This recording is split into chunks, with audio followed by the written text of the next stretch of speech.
اسلامی تعلیمات انسان کی زندگی کے لیے کس درجے ضروری ہے۔ ہمارے نبی حضرت محمد صلی اللہ علیہ وسلم کی تعلیمات کی روشنی میں زندگی گزارنا کتنا ضروری ہے۔ اس کے دو پہلو ہیں، ایک ہے اخلاقیات کی تعلیم اور ایک ہے ظاہری پاکی کی تعلیم۔ دل کو بہت ساری گندگیوں سے پاک رکھنا اس کی بھی ایک بڑی اہمیت ہے، اور ظاہری پاکی کا اہتمام کرنا اس کی بھی بڑی اہمیت ہے۔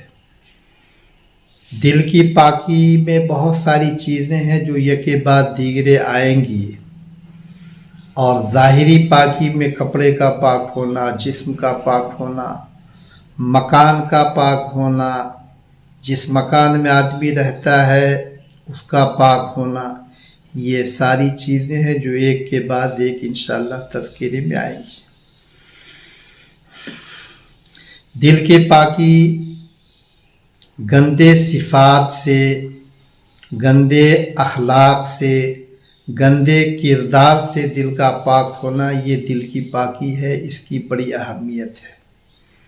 اب یہ دو حدیثیں اس سلسلے میں نقل کرتا ہوں، ظاہری پاکی بھی اور باطنی پاکی بھی۔ ایک حدیث میں ہے، صحابی رسول اس حدیث کو ان الفاظ کے ساتھ نقل کرتے ہیں، قلما خطبنا رسول اللہ صلی اللہ علیہ وسلم الا قال لا ایمان لمن لا امانت له ولا دین لمن لا عہد له۔ صحابی رسول آپ صلی اللہ علیہ وسلم کے تعلیمات کا یہ حصہ نقل کرتے ہیں۔ ترجمہ اس حدیث کا یہ ہے کہ جب کبھی رسول اکرم صلی اللہ علیہ وسلم نے ہمارے بیچ کبھی کوئی خطبہ دیا، تقریر کی، واعظ و نصیحت فرمایا، تو یہ جملہ ضرور ارشاد فرمایا کہ اس شخص کے ایمان کا اعتبار نہیں ہے جس کے پاس امانت داری کا لحاظ نہیں، اور اس شخص کے دین کا اعتبار نہیں ہے جس کے اندر عہد و پیمان کا لحاظ نہیں۔ تو یہ دو چیزیں ہیں، ایک ہے اسلامی تعلیمات میں امانت داری، اور ایک ہے کسی کے ساتھ کوئی عہد کیا، اس عہد کی پابندی یا عہد شکنی۔ عہد شکنی کو امانت داری تو یہ ہے کہ کسی شخص نے کسی کے پاس اپنی کوئی چیز مالیات کے قبیل سے بطور امانت رکھ دیا، جس کے پاس رکھا اس کی ذمہ داری ہے کہ اس میں کسی بھی طریقے سے تصرف نہیں کرے، اور جب امانت رکھنے والا اس کا مطالبہ کرے تو اس کو بعین ہی واپس کر دے، کہ یہ امانت داری ہے۔ اور اسی طریقے سے امانت داری میں یہ بھی ہے کہ کسی شخص نے کسی سے کوئی بات راز کی کہی، وہ راز کی بات کو راز میں رہنے دے،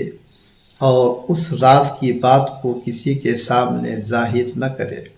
اس کی بہت ساری مثالیں ہیں جو حدیث میں انشاءاللہ آتی رہیں گی۔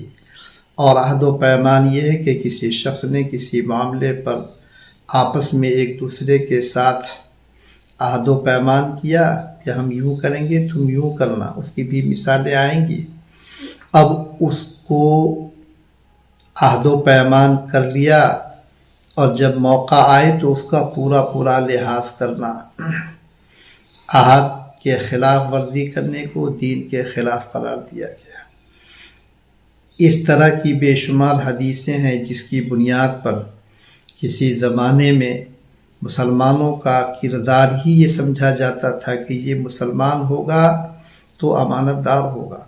یہ مسلمان ہوگا تو عہد و پیمان کا لحاظ کرنے والا پوری طریقے سے ہوگا۔ آج مسلمانوں کا تعارف ہی ختم ہو گیا کہ مسلمان کسے کہتے ہیں۔ اگر مسلمان اس پچھلے معاملے پر ہو تو اس کا بڑا عجیب و غریب لوگوں کے بیچ میں پیغام جاتا ہے۔ ہمارے نبی حضرت محمد صلی اللہ علیہ وسلم کہ یہاں امانت داری کا لحاظ یہاں تک تھا کہ جو لوگ آپ کے اوپر ایمان نہیں رکھتے تھے لیکن آپ کے پاس امانت کے لیے بہت ساری چیزوں کو رکھتے تھے جو لمبا مضمون سیرت کے اندر موجود ہے، تو انشاءاللہ اس کا تذکرہ ہوتا رہے گا، اور بھی دوسرے جو اخلاقیات ہیں اس کا بھی ذکر ہوگا، اور پھر ظاہری پاکی اور ظاہری ناپاکی کا بھی انشاءاللہ تذکرہ ہوگا۔ اللہ تبارک و تعالی ہم سب کو ان تمام باتوں کے اوپر عمل کرنے کی توفیق نصیب